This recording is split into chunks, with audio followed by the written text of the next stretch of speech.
Hey, tribe. Welcome to the Empowerment Bookstore. Today we have a truly exceptional guest joining us, Rob, aka ACE Holmes III. Now, ACE is an accomplished artist and published author hailing from Norfolk, Virginia. His poetry covers a wide range of themes, from race relations and love to navigating life and mental health. Now, with six published books to his name, including It All Makes Sense and Love You to Pieces, Ace has captivated audiences with his powerful words.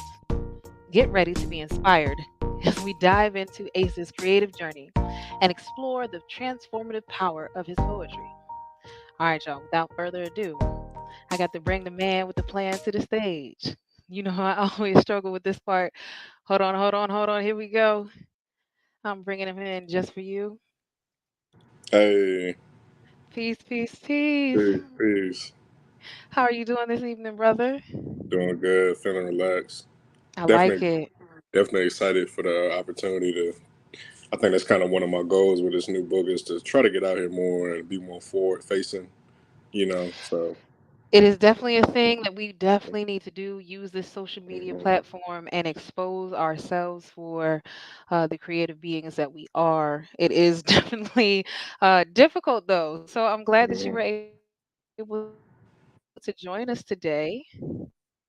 Definitely, definitely. So, can you tell us a little bit about your journey as an artist? Yeah, I guess it all started probably in like high school, like 2006 specifically. Um, I just was listening to a lot of hip hop, a lot of the golden age stuff, and I realized there was a void that needed to be filled, and I just started writing poetry. And I didn't really think much of it at first. I wasn't really that good initially, but I just kept being, persistent with it, and just kept writing and filling up notebooks. And then after a while, the next year in 10th grade, we did this English project, and I always got a shout out Kickerton High School, my teacher, Mr. Tolliver. We had to write like 10 different poems, and then we had to present one to the class. And initially, I didn't really think much of it. I kind of did the whole project in a weekend because it just kind of flowed easily. But it was like a few weeks later, and everybody got theirs back, and I didn't get mine back. I'm like, oh man, I must have like bombed this project. But he let me know. He was like, hey, I kept yours as a model, to use for other students in the future because you did an exceptional job. So I knew at that moment I definitely had something special. Ashe. So, now it's not easy to write, right? To pick up a Mm, pencil or pen or whatever you're and actually put thought to paper, right? So that's right, tough in itself. But right. you step further and actually say those words that you write to people. Mm, mm. What inspired you to start performing spoken word and venture into like the open mic circuit? Yeah, I would say with that, I think I was, I mean, I did the typical thing. I went to college and I went to Christian Newport. I got my business degree, and I just remember sitting at my first like job, and I was looking around, and I was just like, man, like this is cool. And not to knock, everybody has a career path or whatever.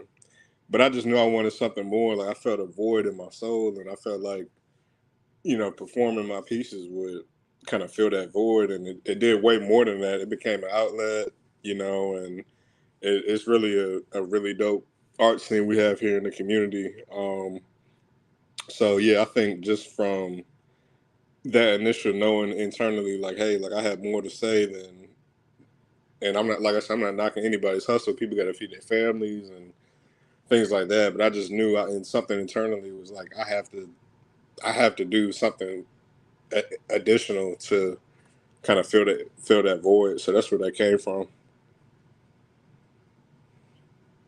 And that's super blessings, yo. Like again, I raised young sons and helping our children and our adults find their passion and actually live for it, whatever that looks like. That Mm, may look mm, like being in YMCA and rising through the corporate ladder to change whatever the status of right, diversity inclusivity is. For some people like us, it is very much so entrepreneurship. Like, how do we do the right. thing for ourselves and manage our time and still live like the life that we want to live? Right. Now, you've been featured in various venues, such as so far the sounds and the arts.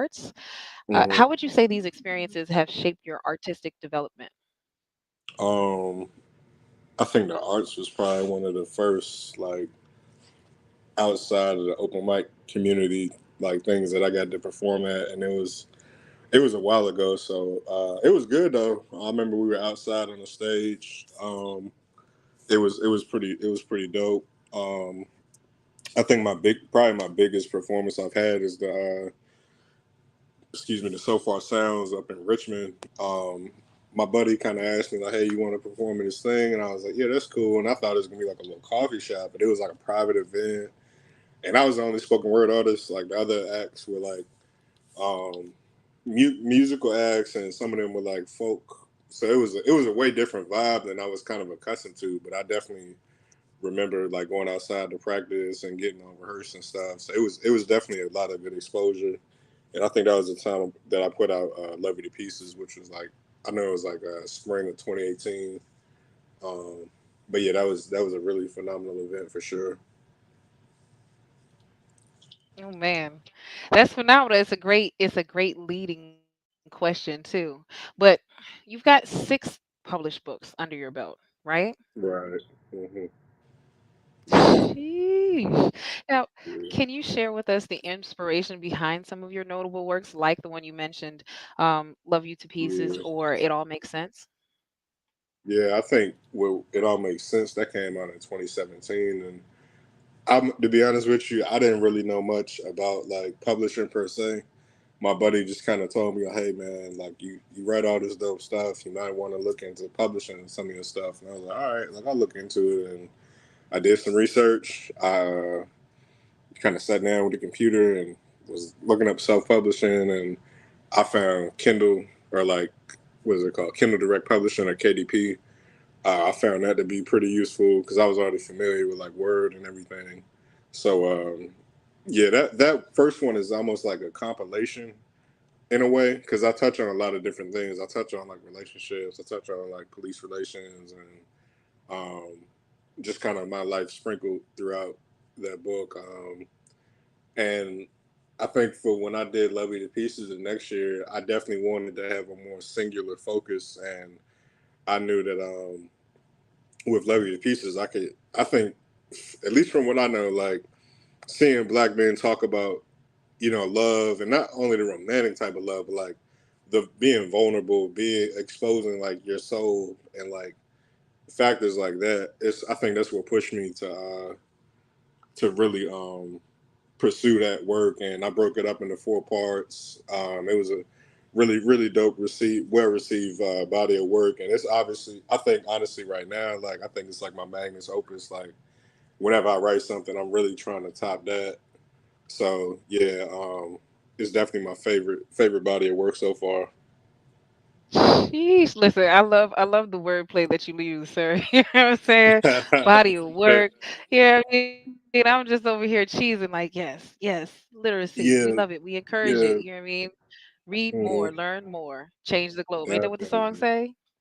definitely, And I agree. I absolutely love that your poetry, one, is poetry, and it's super cute. My son, they read to me. My oldest is right now really into this dinosaur poetry book, so that's his hmm choice. Um, but I love the flow of it, right? yeah, And being that you're a black man, you've been so, maybe not you specifically, but as a population, um, you haven't been allowed to express emotions, and here you are defying right, that and also giving a voice to millions of men who are like, yo, me too. You know what I'm saying? Me too. I feel that way too. yeah, So thank you for that. yeah, Thank you for putting those things definitely, out there. definitely. So how would you say you approach those topics like race relations, love, and mental health? I mean, I feel like I can only tell my story.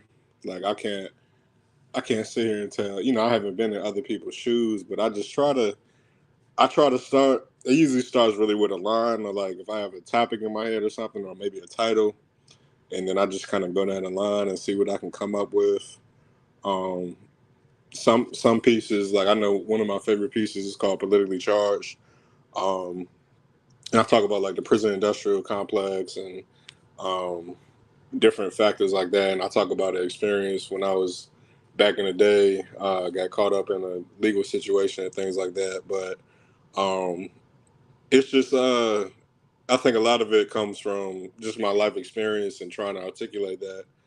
And I feel like I've had a pretty productive, some fun here and there, but having the right people around me and everything. But yeah, I think a lot of it just comes from just life experience and trying to pull from those experiences. Phenomenal, yo. So what message would you say you aim to convey with your work since it is from your personal perspective?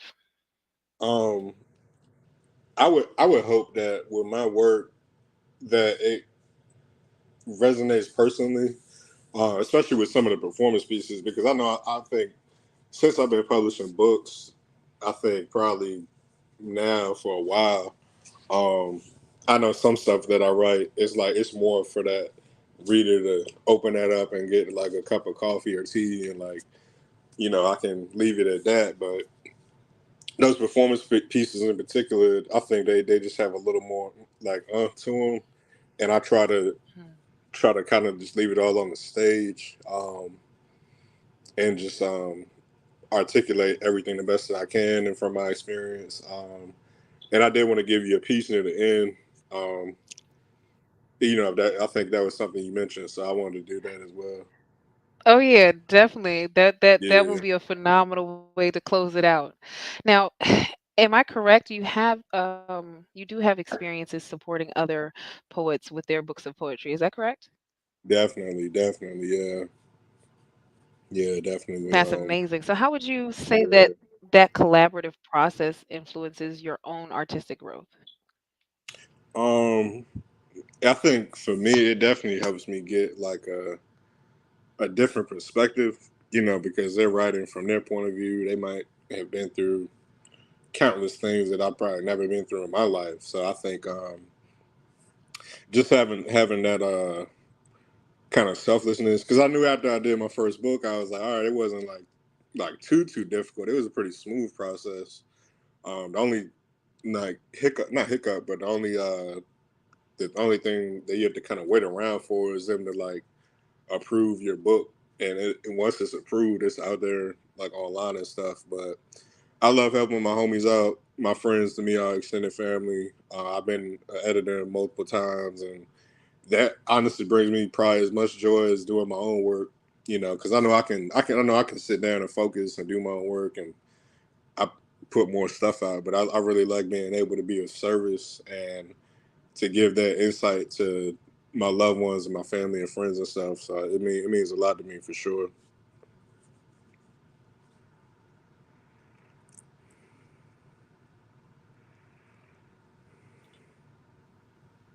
That's beautiful. I had it muted. I said, I always like to highlight the attributes, right? I use our social media because they used to say the revolution will not be televised, but it Hmm. can be used by social media. So check it out. This Yeah, black man yeah. here is extremely helpful within his own community. Just for anybody that says that they don't exist, here's one. You know what I'm saying? And if Appreciate it. he's one, you know Yeah, what I'm saying? yeah. Appreciate I'm that. sure there are many out there. Now, you said Love You to Pieces was it, right? I'm sorry, I cut out for a second. No worries, I saw it. I was waiting for that little pause to make sure we were back on. Now, Oh, okay. Love You to Pieces was really emotional for you. Would you say you were apprehensive about releasing it?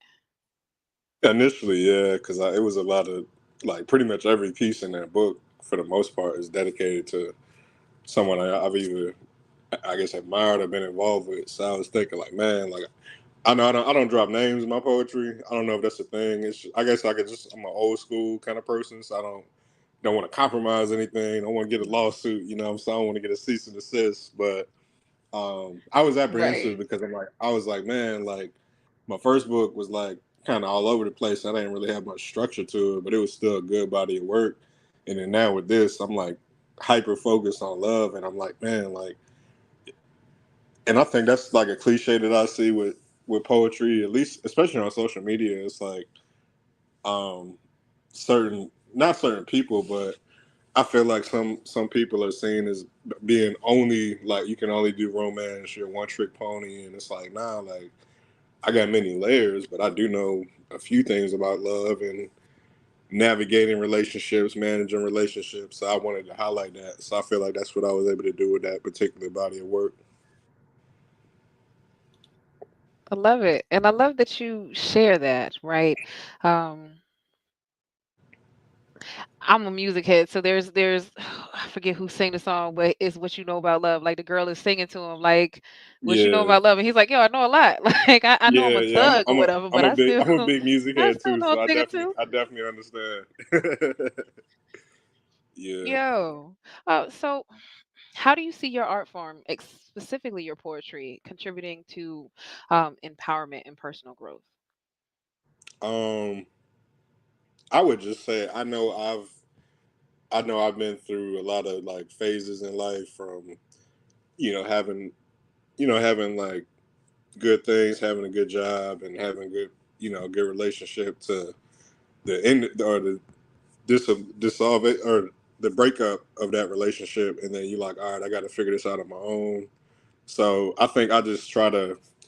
I feel like with all my bodies of work, they kind of are like a timestamp of where I'm at, either mentally or like just in general, and I try to just convey that. Um, so yeah, I think I think that's it. I love that. I always try to encourage people, the Fit Goddess Tribe as a brand. We try to encourage people to journal because it Hmm. is the best timestamp. One of the greatest compliments we were ever given was that we cared enough about our thoughts to write them down on paper Right. so that we Yeah. can go back and reflect Definitely. on them. My thoughts only matter necessarily to me specifically. They can affect and empower other people, but they definitely always show us. So again, make sure you're journaling, people out there, where you are, where you've been, and how to kind of self-correct because we do make mistakes, and they're much Right. easier to identify if they're written down. Definitely true. Now, talking about memories, right? Can you share some memorable experiences or interactions with your readers or audience that made a lasting impact on you as an artist? Yeah, definitely. I think I remember this one specific time I went to this open mic at CNU, my alma mater, and I was kind of on the fence about going because I'm like, well, I already graduated, and I didn't want to like take the spotlight away from nobody. But my buddy was like really adamant. He was like, Rob, you got to come perform, man. I'm like, all right, man, I'll come check it out. So I ended up going to it, and I did politically charged, and like when I finished my set, this young lady came up to me and she was like, "Oh my God, like I love everything you touched on because my family is like, I think she said her family was in Northern Virginia, and they were immigrants, so they were dealing with like the ICE stuff, and like they were coming, like I guess they would come to people's houses and do raids, and to know that my work, even I didn't speak on that specifically, like I that definitely kind of ties into the whole like with the system and everything. So I thought that was like that's definitely a memory that really really stands out, and I thought that was really really dope. That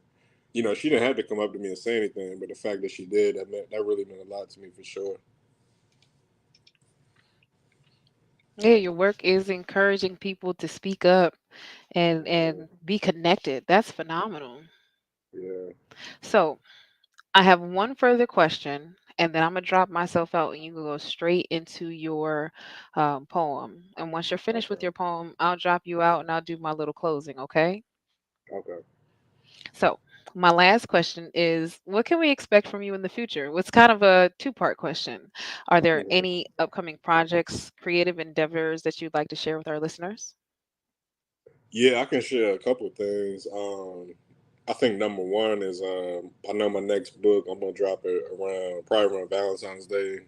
So I want to let this current one circulate and everything, kind of get it out there. But I'm definitely working on. Well, it's probably already at least written. I just have to type it up. but it'll be called Love You to Pieces 777. Book number seven, I feel like that was fitting, and of course, and it's three mathematics, seven equals God. So I thought that was like super dope. Um, and then I'm trying to think what else. Um, I do want to do some more visual works. I want to do a couple visuals for some pieces that are currently on my set list, and hopefully I can get to work with one of my really really close friends for that because we done some work in the past, and it's like we just have an amazing chemistry. Whether it's a photo shoot, whether it's like video work, like we just have like, and I gotta shout out my bro Quan. You know what I'm saying? I have another project, but I don't want to really reveal too much. But it's definitely, I would say something unexpected. Like definitely something unexpected. But yeah, that's pretty much it right now. Just trying to stay busy. Um, just trying to stay occupied and just keep pushing forward. And if I can be of service to anyone, if anyone needs editing work, definitely we can probably exchange info and go from there because I definitely want to see other people want as well. Super dope. That's right. And don't forget to come back and drop your info in the comments. So if they are looking for an editor, they can contact you directly. Okay, I'll do that. Appreciate it. All right, let's hear that piece. All right, this piece it's actually from Levy to Pieces, and it's called "Dear Broken Woman." Before I do go into it, I do have to credit my friend Taz. She was the one who started the whole "Dear Broken Woman" series because there've been a lot of renditions, and I kind of got wind of it, and I just want to put a male spin on the, I guess, relationship. Yeah, the relationship realm and everything.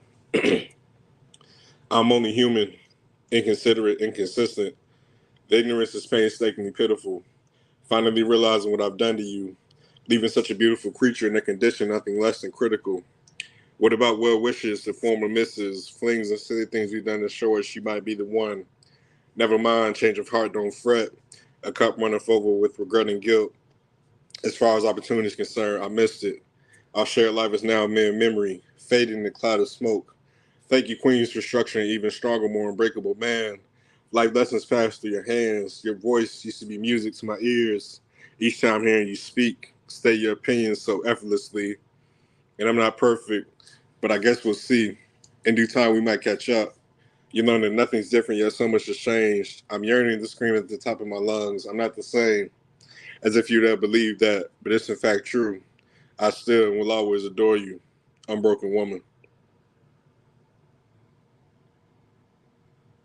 Sheesh. Hold on, hold on. Finger snaps, finger snaps, finger snaps. Appreciate it. Appreciate the You snaps, know what it man. is. Yeah, yeah, yeah. That was Snaps, man. hot, yo. All right, sir. We're gonna drop you out. Yo, tribe. I can't believe it. That was phenomenal. But we've always got something new coming up. So let me show you what we've got while I tell you about our intro, extro, outro. There we go.